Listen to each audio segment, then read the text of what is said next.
we're going to talk about yields in recipes. So there can be times where you would like to account for any shrinkage or waste on products. Some good examples are produce, fish, and meat. So what you can do is change the yield on a particular item, or you can even create a prepared item for that product and then associate that product with menu items. So let's look at an example as to what I'm talking about. So we're going to go ahead and we're going to create our recipe. And at the very bottom, we're going to go ahead and put our ingredients. So if we use the example of tomato, so I'm going ahead and typing in tomato, and we're just going to use fresh tomatoes, for example. And in this recipe, you can say that there's 1 cup of tomatoes that go in here. Now, according to the most recent purchase price, a cup of tomatoes costs you $1.62.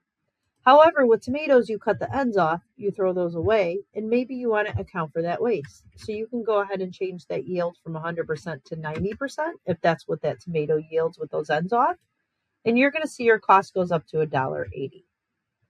So this is one way to do it at the product level. So every time you create a recipe that includes tomatoes, you can go ahead and change the yield on it every time you add that ingredient. Or you can even create a prepared item for it.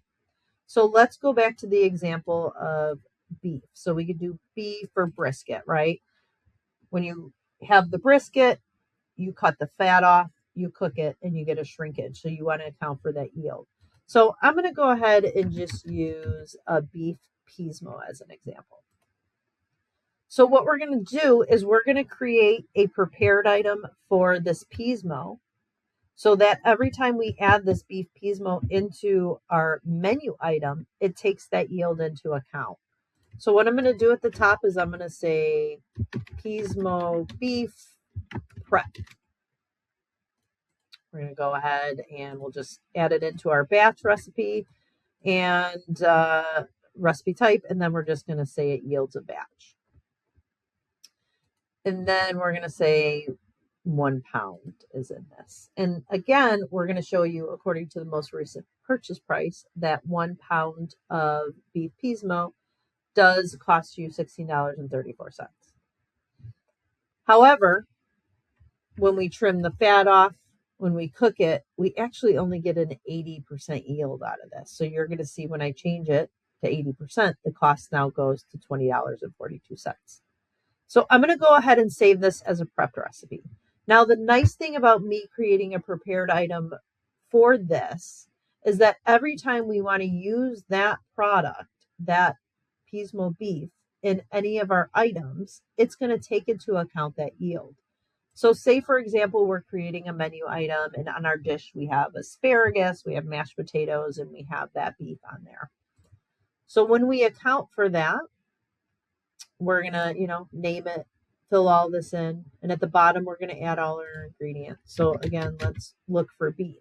So you can see here that we did create that prepared item beef prep pismo, and it shows it as a batched recipe. And we can say maybe in this dish, there's, 2 batches, which would be 2 pounds in this recipe.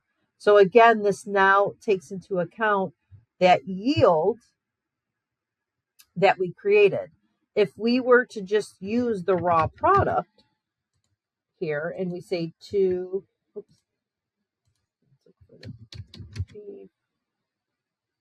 here we go. Here we'll say 2 pounds goes into this because as we know, the batch we set up was 2 pounds.